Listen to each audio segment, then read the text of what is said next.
Good evening, everyone. We're going to start with public hearings, starting with number one, Chapter 104, titled Vehicles and Traffic, specifically to amend Section 104-67, titled Parking, Time Limits, Charges, and Hours of Operation for Various parking lots. I can get this to go. Good evening. This is an easier one. This amends Chapter 104, which is your vehicles and traffic section. There's a particular section 104-67 that identifies today all the different parking garages and lots in the borough and is sort of outdated. So Ramsey had asked us to update this. Because it's not zoning or subdivision, it only required one advertisement. So we advertised tonight's hearing in the Daily Local on September 10th, 2024. And I sent a copy of the ordinance to the Daily Local and the Chester County Law Library on August 20th. So again, it's just really to clarify and bring to current practice what you're calling these garages and lots and what the hours of operation and how somebody can pay to park in those locations. Thank you. Any questions, comments? Public questions or comments? Okay. Hearing none, I guess we'll move on to public hearing number two, Chapter 97, titled Subdivision and Land Development. Patrick, you can actually go ahead. Yeah. Okay, great. That's how we advertised it, as a hearing to consider and then possibly adopt. Okay, well, do we have a motion to adopt? Mr. McCoy, I make a motion that we adopt the ordinance as stated. And I would like to second that. Mr. Metrick, please call the question. Ms. Dorsey, Yes. is Mr. Flynn on? Ms. Vaccaro? Yes. Mr. McGinnis? Yes. Mr. Travis? Yes. Ms. Shimoni? Yes. And Mr. McCoy? Yes.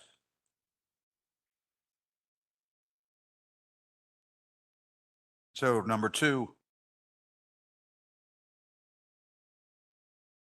Number two, Chapter 97, titled Subdivision and Land Development, to amend Section 97-8 to add definitions for parking, guest visitor and parking, stacked, and Section 97-28B to amend regulations for stacked parking, and Chapter 112, titled Zoning, Section 122-202 to add definitions for parking, guest visitor and parking, stacked, and Section 112-603A and B to amend off-street parking and space requirements for certain uses. Thank you. So this one's a little bit more involved only because it does involve or amends both your zoning and your subdivision and land development ordinance, which those types of ordinances based on the municipality's planning code have to be advertised for 2 consecutive weeks. They also have to go to your planning commission and to the Chester County Planning Commission at least 30 days in advance of the hearing. This is an ordinance that actually originated with your planning commission.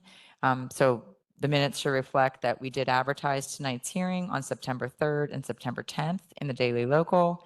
I did send a copy of the ordinance to both the Daily Local and the Law Library on August 8th for public inspection. Your planning commission, it initiated there, and then we put it into an ordinance format. So they recommended on 2 different occasions, most recently last evening, they saw it in the ordinance format, and they do recommend that you adopt it. And then the Chester County Planning Commission reviewed it and issued a review letter of August 21st, 2024. I don't think there's any changes that need to be made as a result of any of the county's comments. The ordinance, the focus of it is to specifically for multifamily development to address the number of spaces that are needed per bedroom in a multifamily development with 12 or more than 12 dwelling units. So right now, the section 112-603 of zoning just allows an applicant to present a study that's prepared using the ITE or Institute of Transportation Engineers parking generation as a means to identify the number of parking spaces that they believe is warranted for the use. And then that's something that the borough traffic engineer or civil engineer can take issue with or agree with to ultimately determine the number of parking spaces.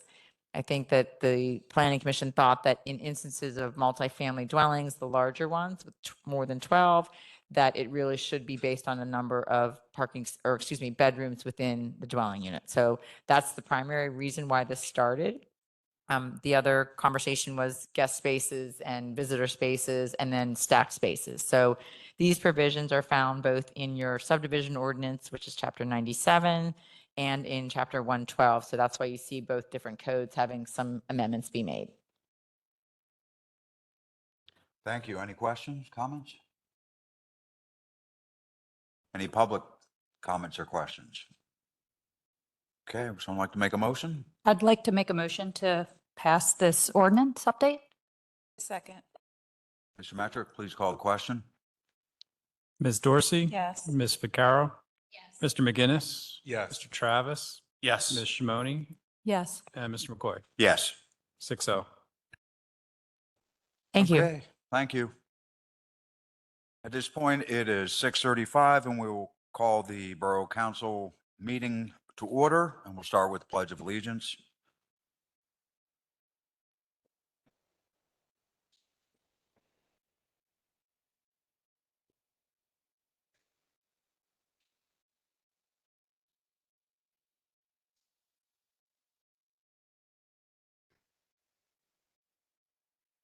Okay, next we'll have announcements with comments by Borough Council and Mayor. I don't think the mayor's on the phone, so we'll start with Ms. Vaccaro.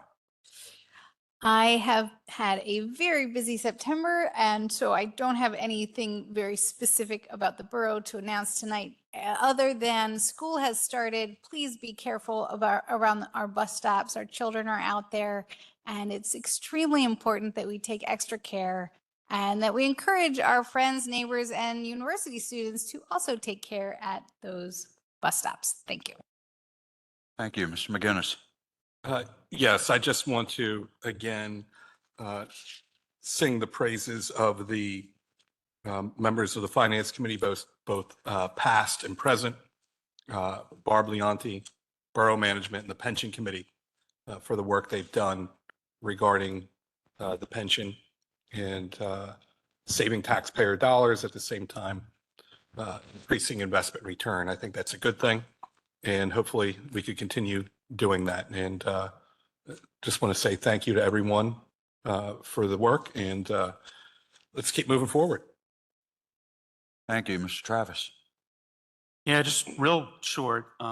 This Monday is, this upcoming Monday is the Borough Township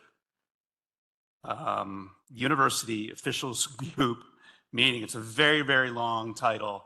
And I was invited to this in the first quarter of the year, and I just haven't been able to make it yet. I'm really excited to be attending. I know that the new Westchester University president, Lori Bernatsky, is going to be giving an address, and I think it's just a great chance for like-minded public officials to meet. And I'm just really looking forward to expanding my network and you know, solve issues that we all have in common. Thank you. Ms. Dorsey. Thanks, Mr. McCoy. I just want to thank this body and the previous council for all the work that we did on short-term rentals. I know we're not there yet, and I hope I'm not jinxing it. However, this has been 2 years in the making. It's the one topic, I think, in my tenure on council that has lingered the longest and probably maybe not as much interest as affordable housing on the parking lot, but we had a lot of support and a lot of input from the community. I think we found a balance of, not having it versus managing it. So just want to congratulate everyone on the work and say thank you, because we came a long way from not having it and not having the support for it to finding compromise. Thank you. Ms. Simone. So today I was working at home and someone knocked on my door and I ran outstairs and I didn't open the door. I looked out the window and I said, "I'm working," and I ran away. And it was a canvasser. Yes. I was rude.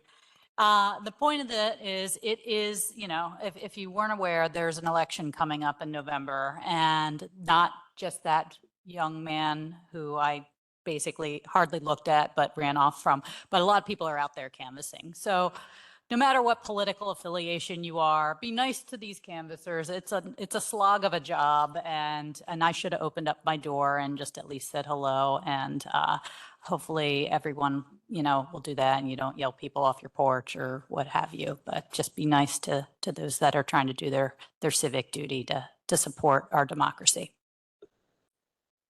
Thank you. Joe, we have a few more weeks left of Gay Street closure, and beautiful time of year to be there. So hope everyone gets out to enjoy that. Also wanted to thank and congratulate the police department and the building and codes department for their reporting this month. Seems like every month our meetings get better and the reports are really useful and helpful, giving us a lot of detail about what might otherwise be assumed to go undone. There's lots of behind the scenes things that get done every month that not everyone realizes. And I think the reporting is really helpful to point that out. So thank you. Next, any comments, suggestions, petitions by residents in attendance regarding items not on the agenda? Good evening. Good evening, Darrell Cook, South Walnut Street. If any of you cares about traffic studies, I would suggest you reject studies done in June and July for the south end of the borough. Thank you. Good point. Thank you. All right, moving on to reports and presentations. Tonight we have Borough Westchester 2025 budget.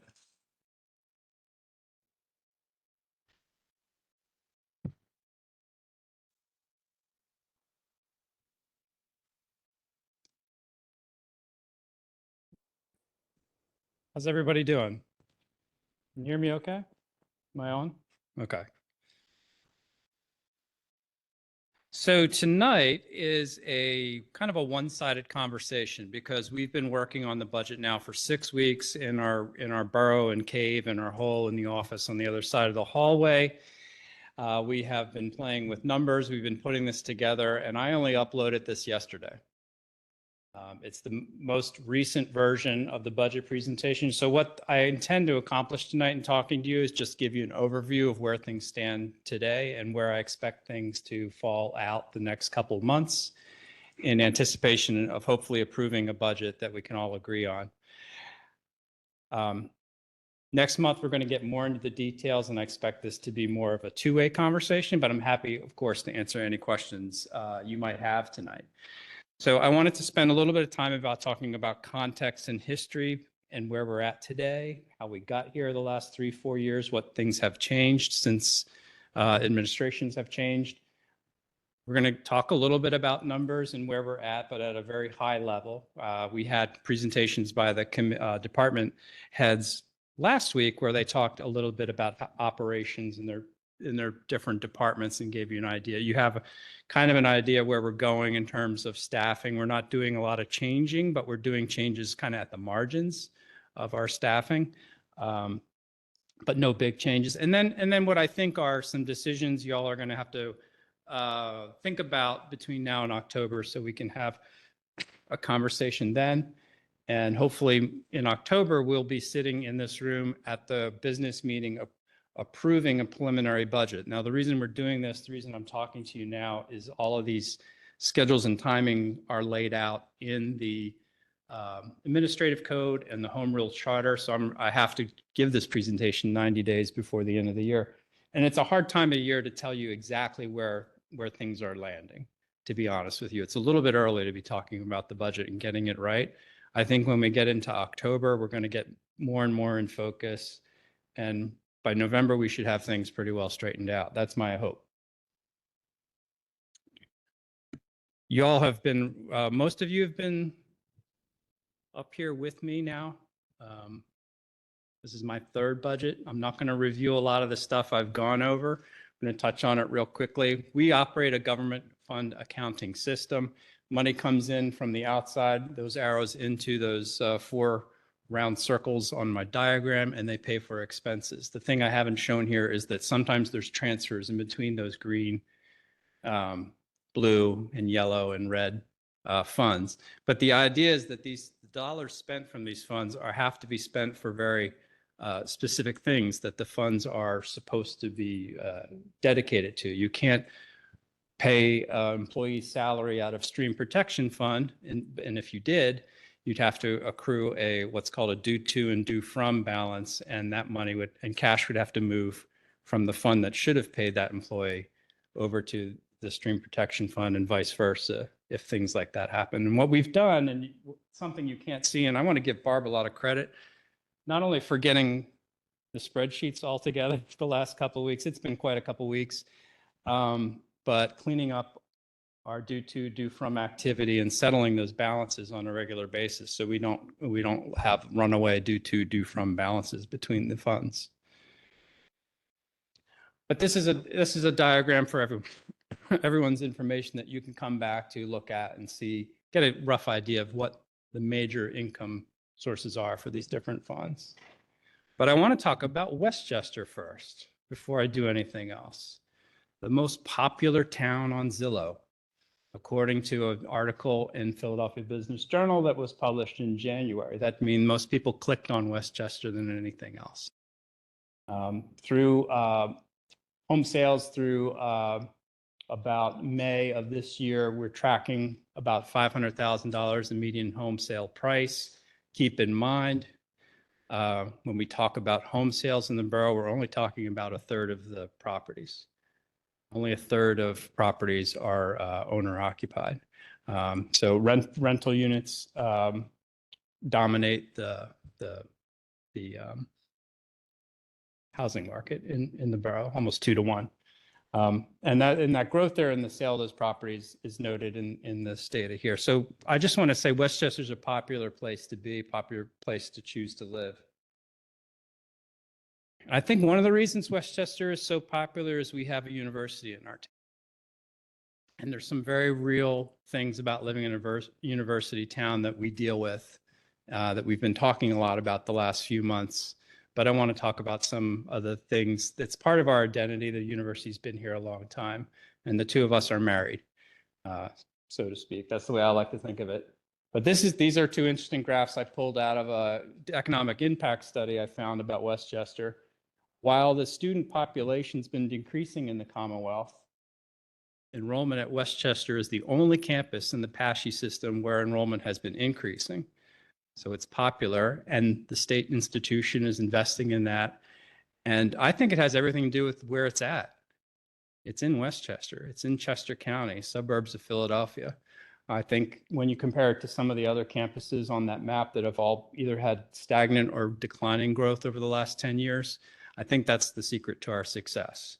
And I think Westchester University is always going to be really popular, not only for this reason, but as a parent now of soon to be 2 kids in college, annual tuition at Westchester for in-state residents is under $11,000.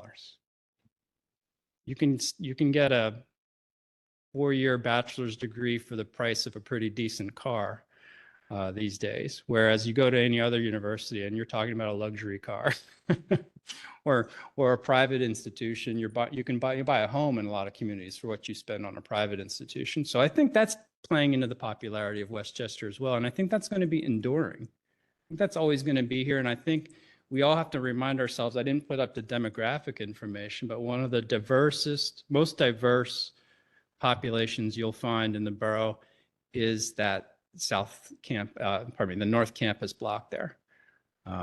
It's a gateway to opportunity for people. And knowing, full disclosure, my wife works there full time now, and knowing that what some of her students go through, the sacrifices they make to get an education at the school, it really inspires her to do the work that she does there.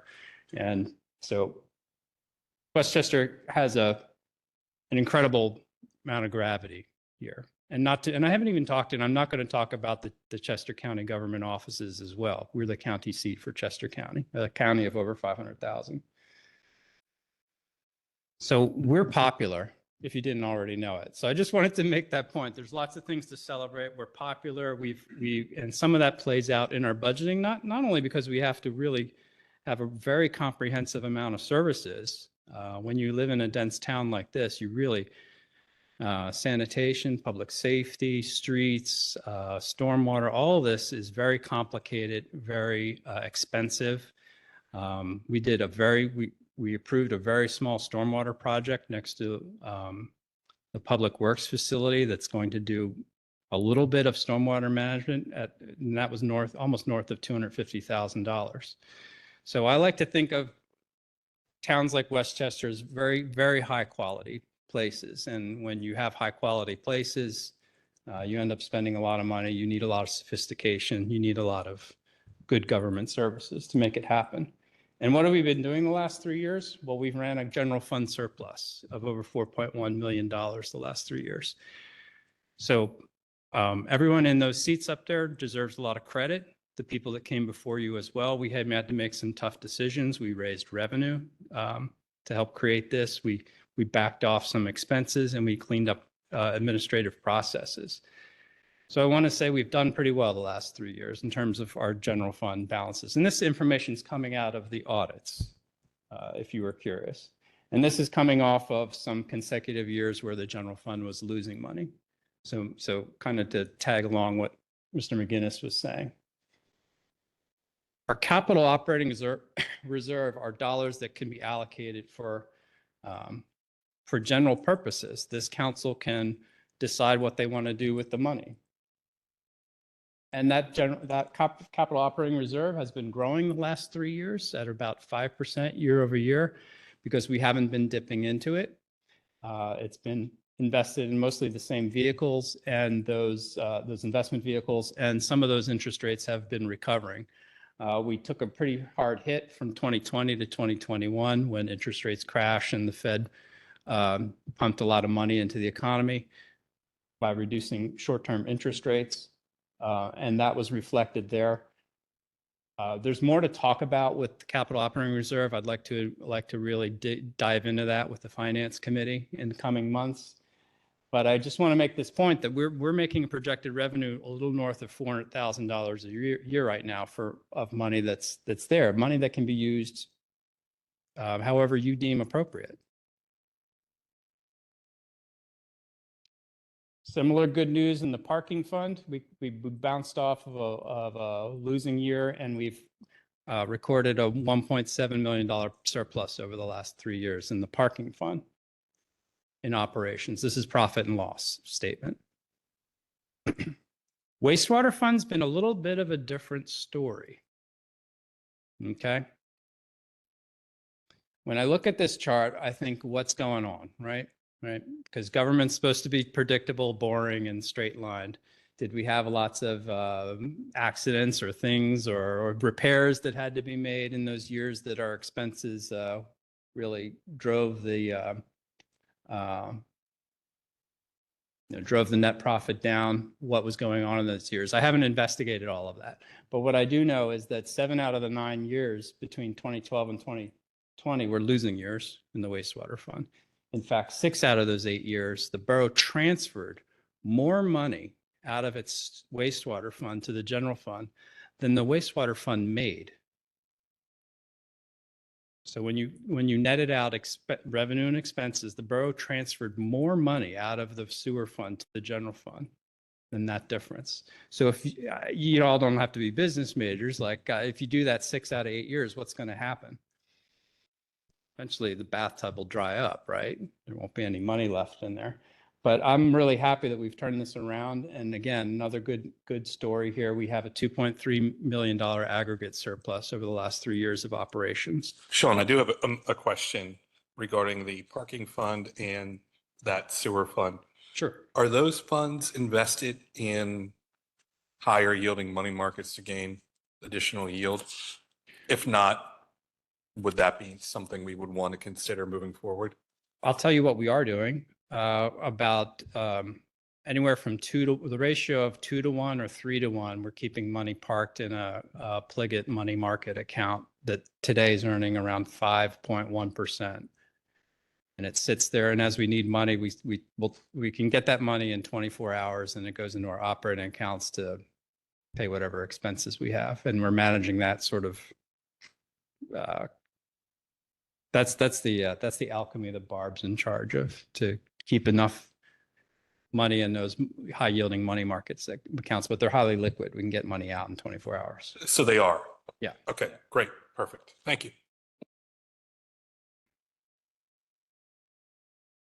More good news, pension funded ratio. This is a measurement of how well the pension fund's positioned to meet its obligations long term.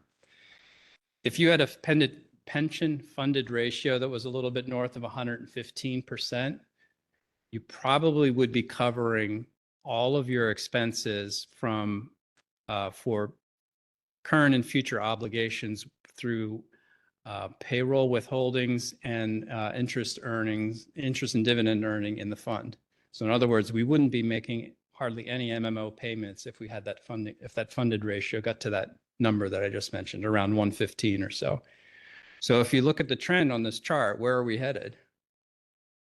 We're headed in that direction. I can't make a promise where we're going to end up because a lot of that has to do with how things perform in the market. You've got, I believe, in the pension fund, police pension fund, I believe you have something in the mid $40 million or so invested in that fund. So clearly that's driving a lot of this performance, and I can't predict the economy. I'm not going to pretend I know that. But this is good news. And this, again, has everything to do with decisions made by council, people in the seats before you who decided to add an additional 0.25% to resident EIT, and then use that to help fund the pension. We were able to make down payments above and beyond the MMO on future liability. And that's why we've had that good experience accrue. And that's why Barb was reporting to you that our MMO is really diving right now. And that's a good thing. That's because we've been able to put more money down into those, and particularly the police pension fund. So when they take a measurement every 2 years and they say, hey, did you make your assumed rate of return? Not only did we do a good job of assumed rate of return, we were putting extra money in the funds. So those two things compound together to create what's called a experience gain of, and you can look if you want to get into the details, I can share it with you. An experience gains north of $2 and $3 million, and they amortize those positive gains out over 10 years. And that's going to positively affect your MMO calculation for years to come. And same story here with non-uniform. The way to think about a pension fund, do any of y'all, have you ever been on big ships or boats? You know, they tell you, like, I'm talking like maybe a 50-foot sailboat, maybe. What's the most dangerous thing you can do? Put your leg or foot between the boat and the dock. Why? Because all it takes is a little bit. Once that thing is moving in one direction, it has a tremendous amount of inertia. It's very difficult to move it in a different direction without applying enough force. Your pension funds are a lot like ships. Once you get them moving in the right direction, there's going to be a lot of latency, a lot of inertia that's going to keep you headed in that direction. So you should feel good about these charts. I hope you do. A little more numbers here before we get into specific budget conversations. This is a measurement of the total taxable assessed value of the borough. You've probably seen this chart before. This chart would be 50% higher than it is right now if we were allowed to tax non-taxable property owners like universities and governments and churches. But there's quite a bit of non-taxable property in this town, if you didn't already know that. And there was a bill in the state legislature looking for to divert some support back to communities like Westchester. I could look into that for you. I heard about it at the Pennsylvania Municipal League Conference last year. But at any rate, our growth is slow, and we are a little bit trailing the trend line that I put on that chart currently, because we still have about 5 big projects that are kind of in various stages of approvals. I think when some of those start to land and built and occupied, it's when the building becomes occupied that you can start charging it property tax. I would expect the Hotel Indigo to come online in 2025, and Barb and I are going to talk about that. and see what impact that's going to have on this assessed value and factor that into your numbers here, because that might net us an additional 70, 80, $90,000 of tax revenue going into next year. And that's not factored into the budget yet. That's sort of the fine tuning and tailoring we still need to do. But with the projects you are all aware of, kind of looming out there in the near future, I expect there to be kind of a bump like there was between 16 and 17, that it's going to appear should those get built in the next few years. Those of you who've been with me know that we didn't touch the millage rate for a very long time. My opinion is that's not sustainable to do. All it does is forestall the rate hike you're going to have to do in the future. And why kick something down the road that you could take care of today? So I'm not in favor of keeping tax rates flat for 8 consecutive years. But because you want to do is you want to avoid big adjustments. And if you look at our peers on this chart, I'm not going to go over it all with you. It's printed out for you. Westchester Area School District raises taxes between 1.8, 2%, 2.5% per year. Chester County does it, seems to be on a, what is it, every 4 years, they're doing a 4 to 5% tax increase. So the fact is that you have to raise taxes to stay ahead of expenses in towns that are fully built out like ours. It's just a fact. But I would recommend we think about doing that a little bit at a time rather than taking 8, 9 years off and then having to face a larger tax hike like we've had to do the last 3, 4 years. Earned income tax has been doing really well in my time with the borough, generally doing a 7-8% year-over-year growth. However, between 22 and 23, that growth has slowed. That growth has slowed to about 2.5% year-over-year.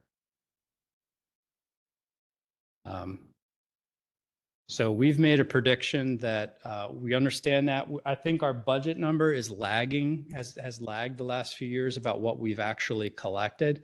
So in your budget, you're going to see like a 7 or 8% increase in EIT. That's because if you haven't noticed, Barb and I are like yin and yang in terms of being optimistic and conservative. I'll use the word, right? Is that fair? Conservative about revenue and expenses. I try to be a little more, I'm always pushing her on that. So our budget is going to estimate about 7-8% increase in EIT. That's because our budget number has been lagging our collections a little bit, and I want to pull that tight to it. But I think the golden goose is kind of getting a little tired. I knew that 7-8% EIT growth was probably not tenable long term. I'm very curious what's going to happen when 1,000 new units are built in town that probably bring 1,800 new wage earners into town. There's 2 ways to raise for EIT to go up. People get increases to their salaries. You can look at demographics of your population. Are my population in that sweet spot of high earning? That's like the 45 to 55 demographic. Or are there more people? And I think when we start adding more people to the town, you're going to see some EIT growth as well. So other issues aside, obviously that we have to deal with when we grow as a town. I do expect this to have a positive influence on earned income tax and help us meet that service need of our growing population. Tom, can I ask you a quick question about that? Yeah. So with the growth in enrollment at the university, I assume that goes along with more employees for the university as well? How do we account for that? We could find out what, we're meeting with them on Monday. We can find out what the employment census is for them, how that breaks down. Yeah.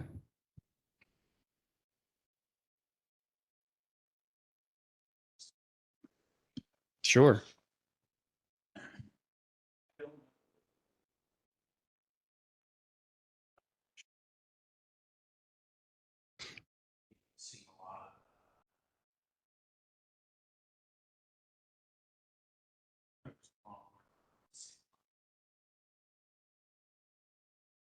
So I'm not sure.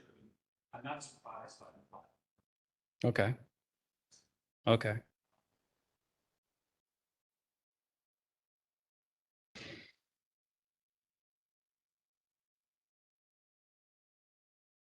I mean,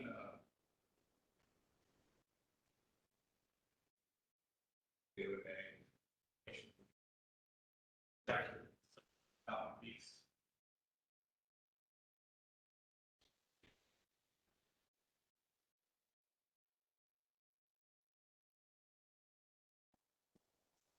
But next day,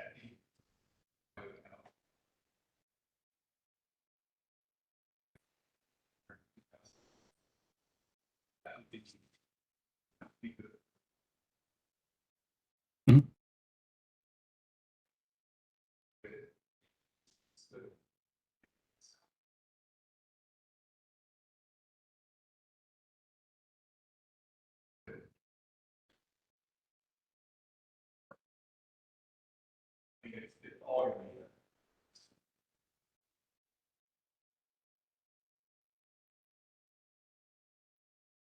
Another, since we're talking about employees, it occurred to me that the hospital, how does that work since it crosses over both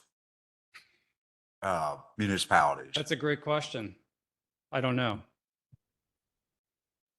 Maybe just the people that work on the borough side of the building have to pay it. And no, I'm just kidding. The administration building is on the borough side. They should all. Well, they all, pay for the borough. employees at pardon me, I'm making fun, but like employees at the hospital pay an EIT that's withheld to their home municipality. There are very few municipalities in the Southeast region that don't have an EIT. Actually came from one last that I worked that didn't. Upper Marion, Lower Marion, Narberth don't have EITs but Narberth just instituted one. So you're.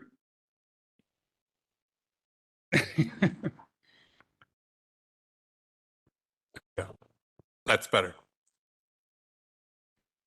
So an employee at the Chester County Hospital, whether they pay the 1.25 or probably the 1% to what municipality they do live in, depends on their home address, not where they were. Well, I wondered that though, because right, like I go into Philly, right? So I pay the local tax there, and then I don't have to pay anything here because I've already paid it there. That's So- different. You have the Philly wage tax. But are we talking about the Berkheimer tax? Yeah, Yeah, so I don't have. to confess, I pay- don't understand the transaction between Philadelphia. I think that that's a different situation. To Sean's point, it's where your home address is. But I'm wondering though, in general, like with the return to the office, is that part of the reason? Because there might be more situations like that. I don't know. That where people are paying the taxes and then getting the credit in this municipality. I don't know the answer to that.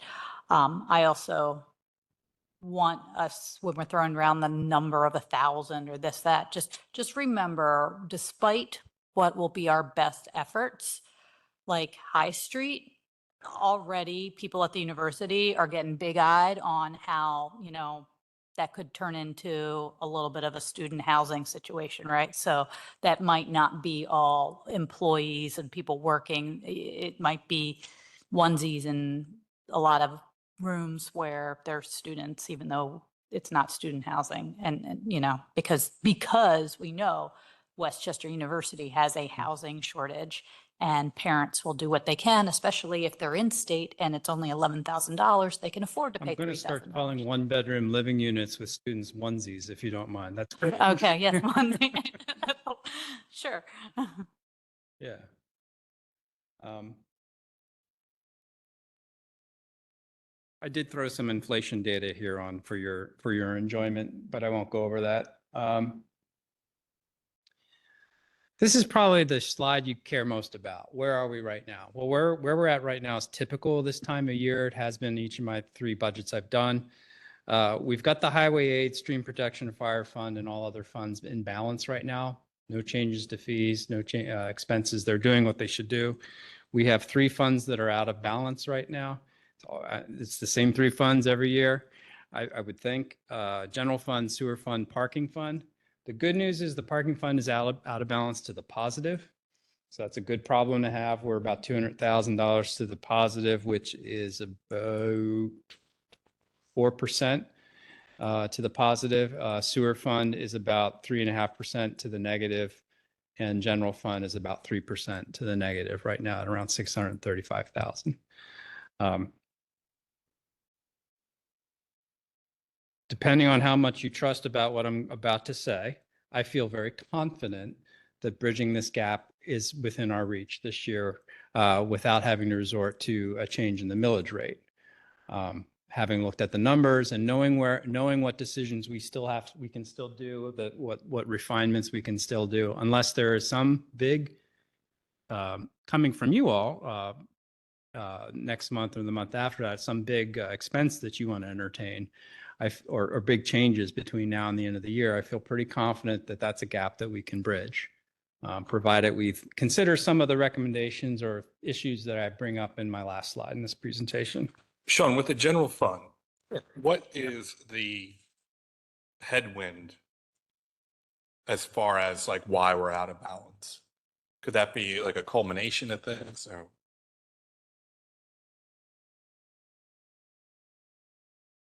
Good question.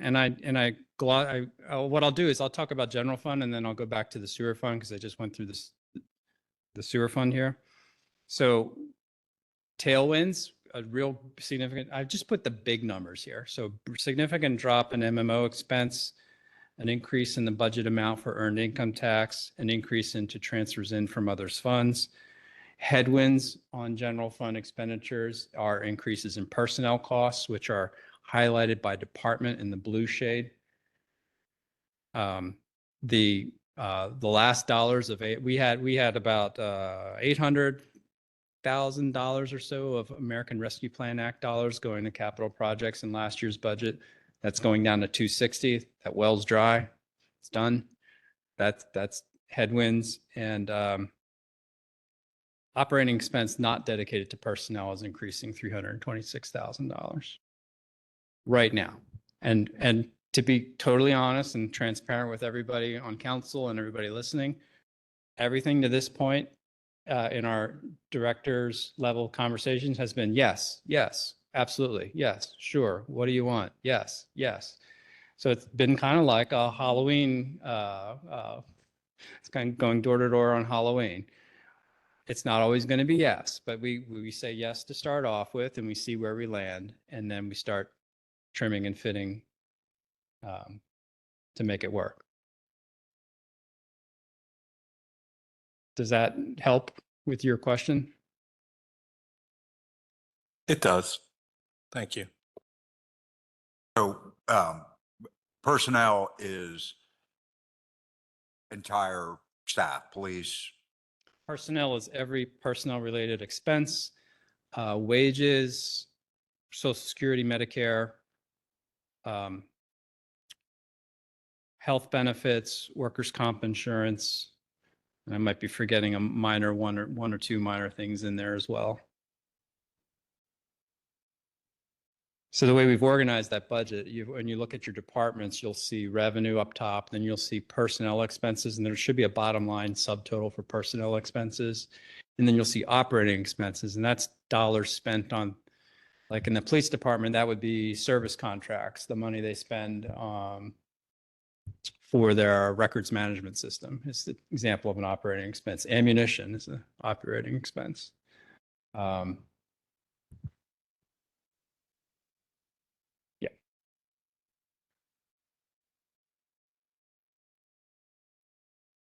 So I just want to talk a little bit about sewer, because we talked about it at Public Works last week. The big news here is we have some, I would say, normal operating expense increases, nothing out of the ordinary, to the tune of $250,000. Some of that is permit driven. The aluminum sulfate expense is going up because we're testing out solutions to meet standards. And to do that, we got to buy more of this material to add to the treatment train to do that. And that's why those costs are going up. So on a regular interval, PADEP comes in and renews your discharge permit, your point discharge permit to receiving waters. And what DEP does is make it a little more stringent every time they do it. And they do it based upon the quality of the water that you're dumping into. So in a weird kind of way,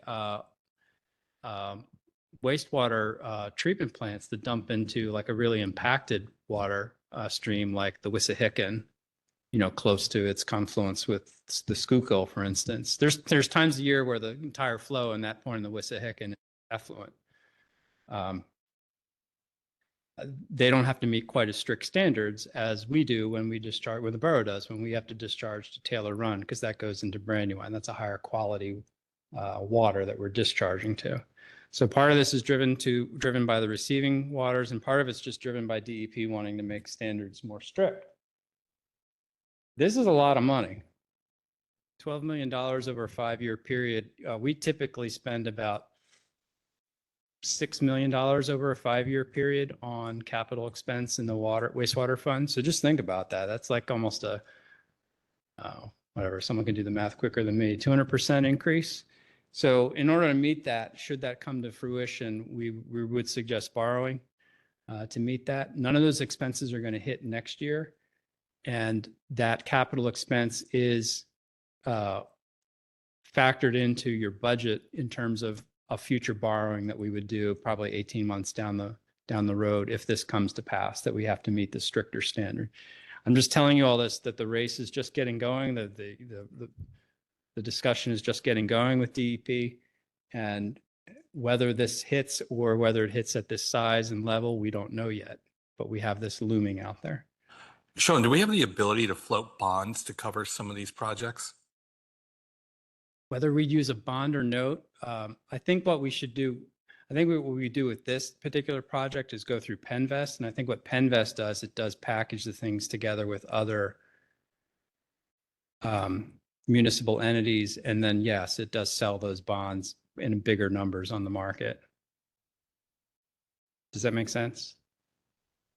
It does. I mean, That's like my 5th grade level explanation of how, well, I mean, how financing. I'm just trying to think of ways moving forward that could reduce the burden, right, on the borough and taxpayers. And I don't know if we've done any bond offerings in the last year. I don't remember any, but for other type of projects, I mean, they could be attractive now that our bond rating has improved. Yeah, bond rating has improved. And I think the last time the borough did any large amount of borrowing was in 2016. And we closed a lot of long-term 30-year. We closed a couple big 30-year fixed notes, I think at a 3.9 or 2.9%. And that was a big savings at that time. We can go through Penvest, and we were looking at rates in the 2.25 to 2 range. And I was shocked.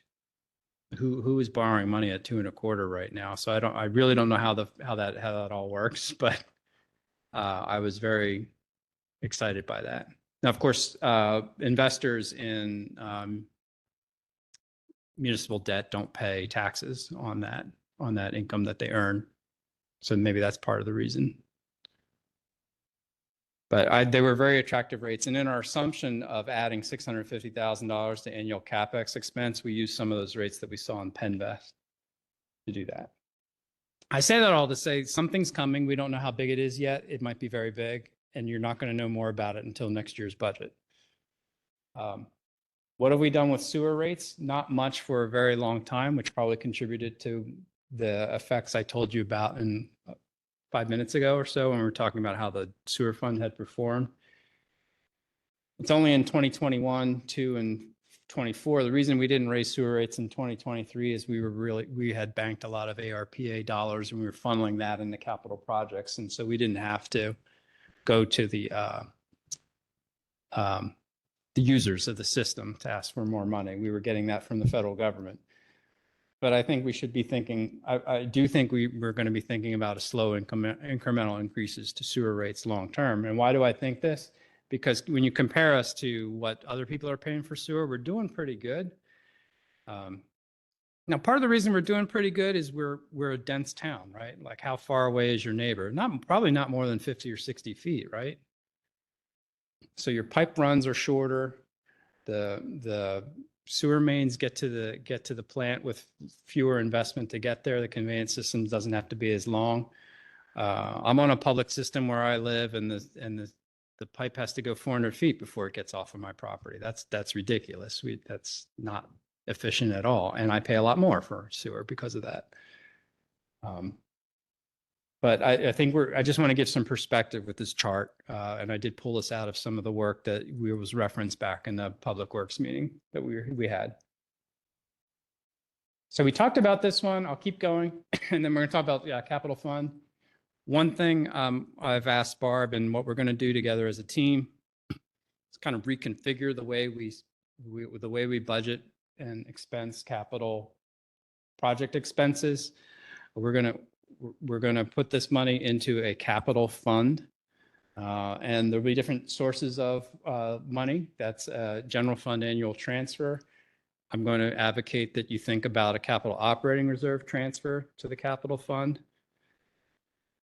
There could be borrowing down the road. I'm not suggesting any borrowing in the 2020 next 12-month cycle, but this could be another source of revenue down the road for capital projects, and then grant revenue.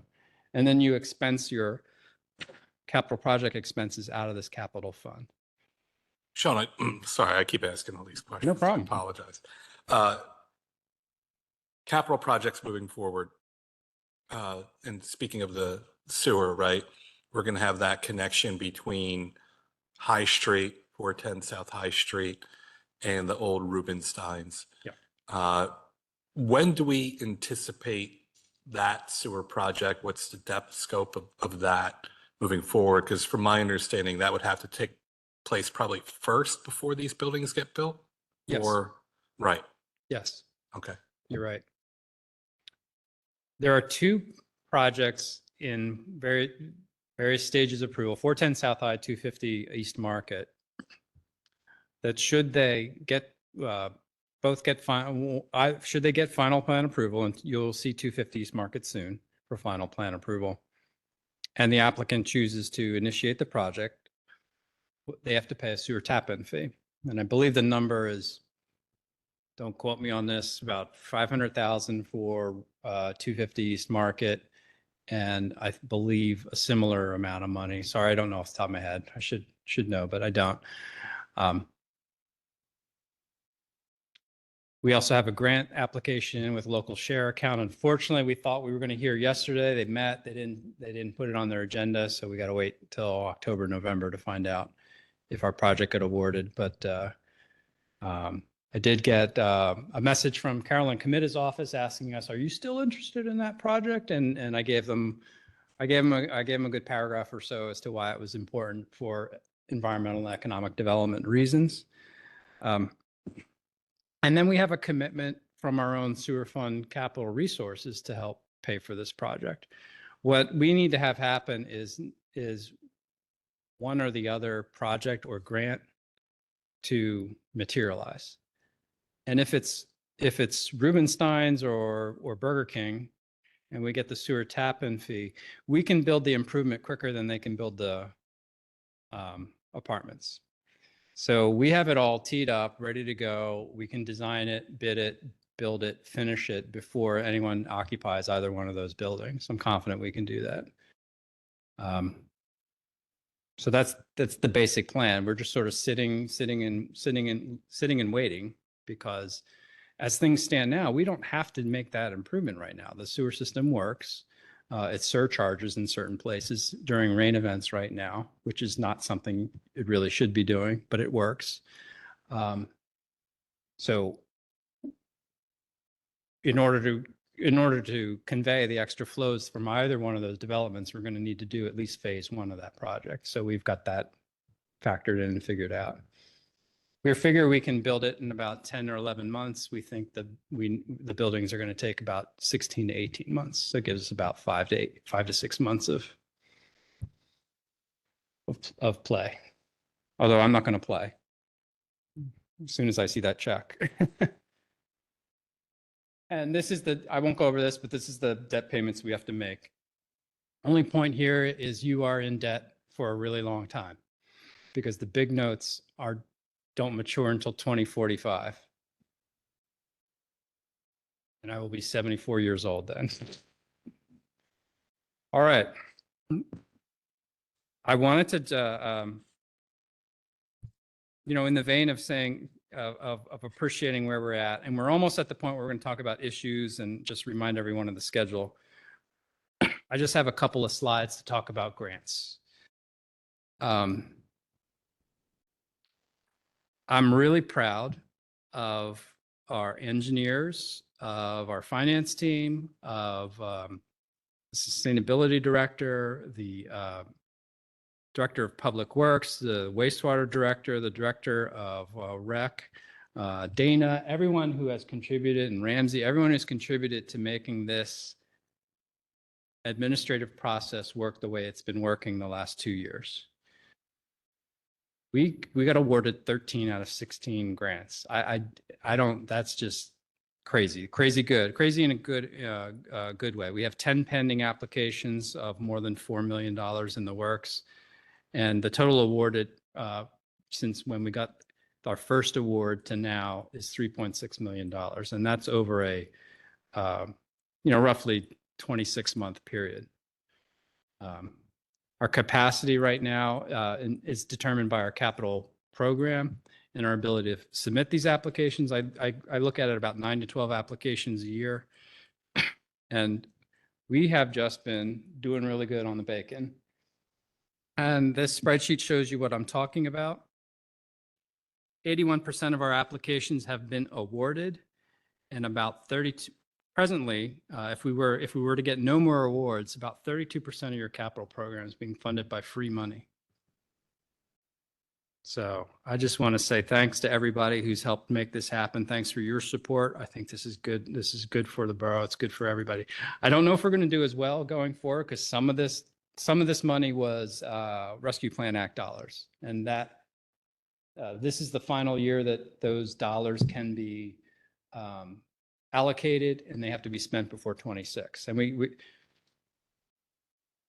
we can't keep creating dollars out of thin air for projects, or we're going to have the problem I was talking about in the previous slide, inflation. So those dollars are drying up. But good job, team, all around. I'm really happy about this. And we're going to keep doing this. So the last slide just talks about our schedule. As you know, we're going to be back in here in the committees in October. I expect to hear more back from you all about what your ideas and thoughts are once you've had some time to look at these numbers. You're going to have questions. It's fine. We're here to answer all of them. Send them to me in an email. Call me if you want to talk about anything that I'm thinking about, what direction this is going to go in. Some of my issues here are outlined that I'd like you to think about in the meantime. I'd like to engage the Finance Committee for long-term management of the capital operating reserve. We have an OPEB fund called Other Post-Employment Benefit. That's a fund that's been set aside to help pay for retired medical benefits of police officers. They're the only employee that gets post-retirement medical benefits. They receive benefits up until they are Medicare eligible, just single benefits. If they want to add additional people to the medical benefits, it's at their expense. So I want to look at creating an income stream from OPEB to the general fund to help pay for that. We've had 3 really good years. It might be time to think about putting some of that cash back into the budget this year as a one-time thing. We have staffing changes to consider. You heard about it in the police department. They're looking to add a social worker and 1 full-time staff that would straddle records and dispatch. I think we need some staffing support in building and housing. We're working on a plan for that right now. We're going to work really hard to reduce or eliminate any proposed property tax increase. And I would like you to think about committing to incremental 2%, 3% sewer rate increases going forward to sort of meet our long-term obligations, keep that boat moving in the right direction. So thanks all for hearing me out. Appreciate it. Thank you for your attention. That's concludes my Thank you. budget talk. Appreciate it. Anyone have any other questions I didn't get to ask yet? My favorite slide was the big pile of bacon that you're bringing home. Go. Yeah,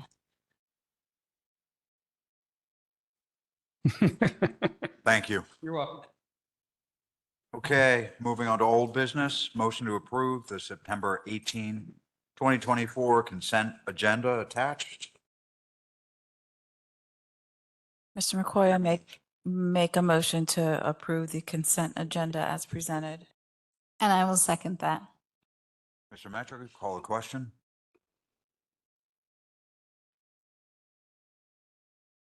Ms. Dorsey, Yes. Ms. Vaccaro, Mr. McGinnis. Yes. Mr. Travis, Yes. Ms. Shimoni, Yes. and Mr. McCoy. Yes. 6-0. Okay, any new business? Like there's nothing on here, nor other business. Then we will adjourn at 7:31. Thank you very much.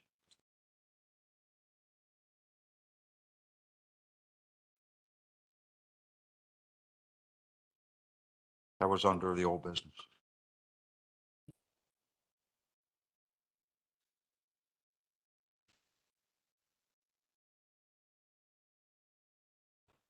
Thank you.